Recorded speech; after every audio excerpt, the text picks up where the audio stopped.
everybody, it's Emily at ARG Schooling, and continuing on with my end of year content, today I want to talk about books that I wish I'd read in 2023.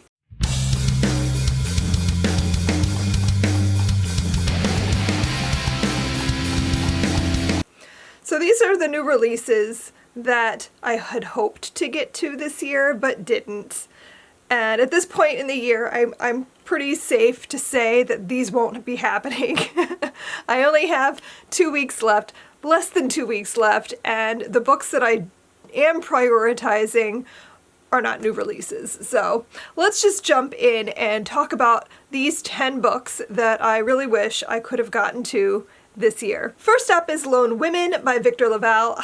I don't know why I haven't gotten to this. This has been like a priority read almost the whole year. I don't remember when this came out, but I got my copy through Nightworms and I have been so excited to pick this up and I just haven't. This is a historical horror, something that I've been really wanting to read more of, and it's set in the American West. We're following an African American woman and like her experiences out west, and I think there's some kind of thing haunting her. I'm not even sure. I don't even really know exactly what happens in this book, but I really had hoped to pick it up by now.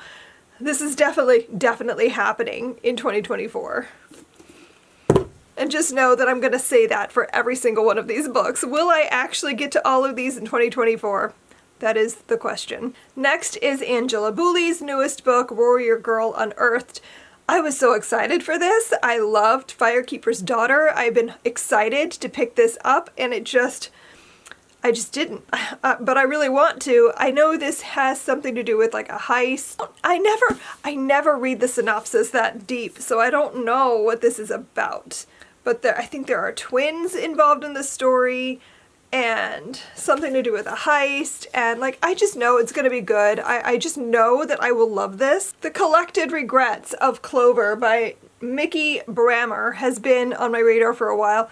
This just sounds like this kind of story that I would like. It's about a woman who works with like hospice patients, so she's been focused so much on like other people's deaths that she's forgotten how to live for herself, that kind of a story. It's not the thing that I usually gravitate towards. I don't know. I tend to read more books that are dark, sad, not so much heartwarming, but I think this is supposed to be more of a heartwarming kind of sad story. But I just have been so drawn to this cover, the concept. I don't know, I just feel like I would love this, so I'm really hoping I do get a chance to read it sooner than later, but I haven't really heard anybody talking about this one either. This seems to have flown under the radar quite a bit, so if you've heard of this or if you've read this, let me know if you think I'm going to love it. The next book I want to talk about is one that just came out. Like this came out in November, I think, like towards the very end of the month.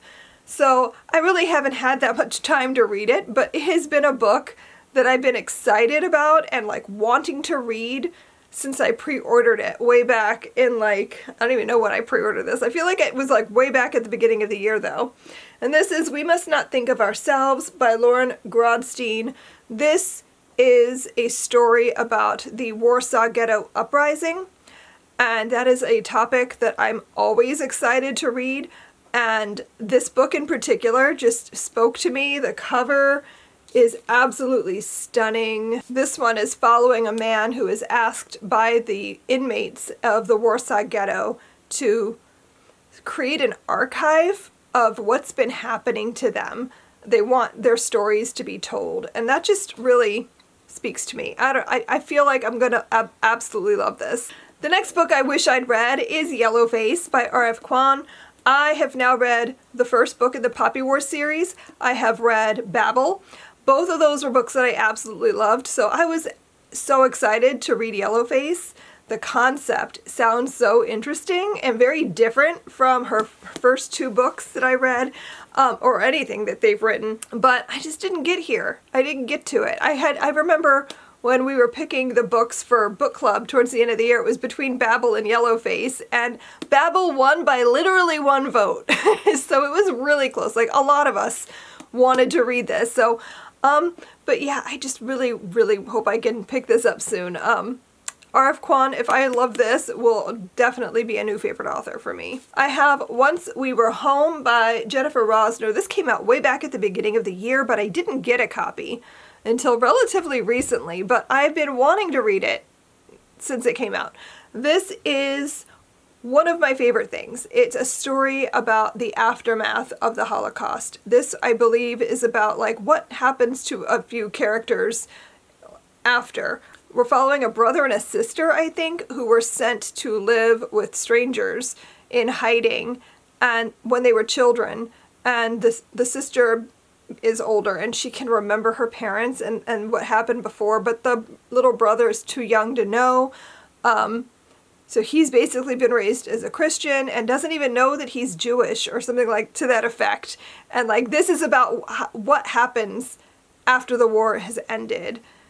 And I just know that it's going to hurt me, but I really, really want to read it. Next, I want to mention the London Seance Society. This is by Sarah Penner. I read The Lost Apothecary last year and really enjoyed it. So I was really excited to pick this up, but of course, did I get to it? No.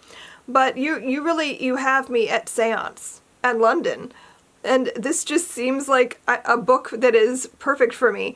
I really enjoyed her writing style. I liked that book so much. I don't even know specifically. I think this is only set in one time period. We're not bouncing around like we were in The Lost Apothecary, but this one is set in 1873 in London, and there's obviously something to do with seances. That is all I know. But like, that is absolutely something that I will always want to read. Love anything to do with England. Love anything to do with like seances and creepy, spooky things. Also, this cover is stunning. Like, such a pretty book cover. So, really wish that I could have gotten to this. These next three are all middle grade books that I had really hoped to pick up, but just didn't get to. The first one is Waka T. Brown's newest. This is The Very Unfortunate Wish of Melanie Yoshimura. I love Waka T. Brown's writing. Her other two books that she's published have been some of my favorite middle grade. While I Was Away is her middle grade memoir about her experiences spending like an extended summer in Japan in the 80s to like get better at speaking Japanese and living with her grandmother. That book was so good. And then her next release was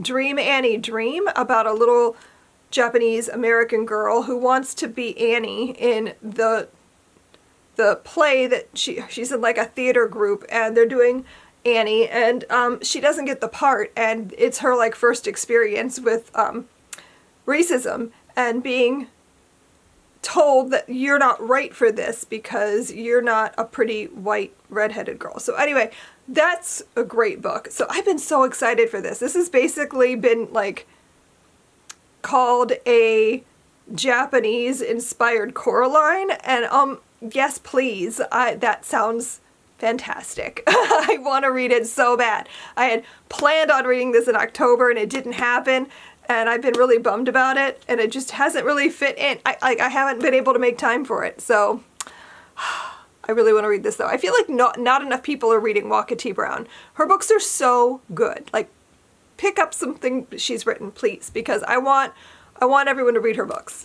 This one has just been screaming at me all year. I've had this on my shelf. I think it came out in February, and that is A Sky Full of Song by Susan Lynn Meyer. And I have talked about this book so many times. I have put it in my TBR damn near every month, and I just have not gotten to it, and I'm so mad about it. Like, I'm angry.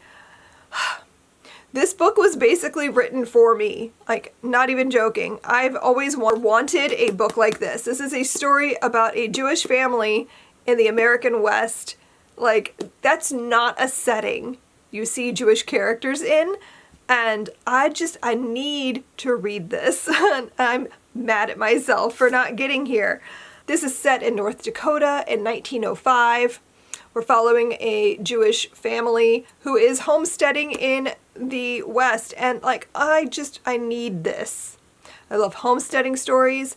I love stories about Jewish characters, especially if it's outside of like the Holocaust, New York City, you know, the main areas where you tend to hear about Jewish characters. Like, I need to read this. And then the last book is one that I was so excited about, and I'm still mad at myself for not picking this up in October, and that is Don't Want to Be Your Monster by Deke Moulton.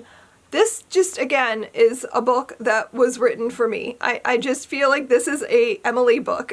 This is a story about vampires, but like, what if vampires were Jewish and they're being hunted by vampire hunters? And I need to read it. I need it. And I just saw this author's second book will be coming out next year, and it's about werewolves. So I really want to pre-order it, but I'm like, you cannot pre-order it until you have read this. So that is like forcing me to make myself pick this up, because I really need to read it. So hopefully I can make that happen sooner than later. So yeah, these are well, not the only books, but these are 10 books that I wish that I could have read in 2023. What books are shaming you from your shelves, just staring you down bitterly, wondering why they are still sitting there unread? I have many of those, but these are the 10 I wanted to talk about today. So let me know if you've read any of these books, and if I should like force myself to prioritize. Like, I really wish I could say I'd get to them this month, but honestly, I don't think it'll happen. But I guess never say never. I do need to read a handful of things before the end of the year, so who knows. But let me know if any of these books made it into your favorite lists. Like, I really want to know what I should absolutely prioritize. Thanks so much for watching. If you enjoyed this video, I hope that you will like and subscribe for more content, and I will see you guys in my next video. Happy reading. Bye.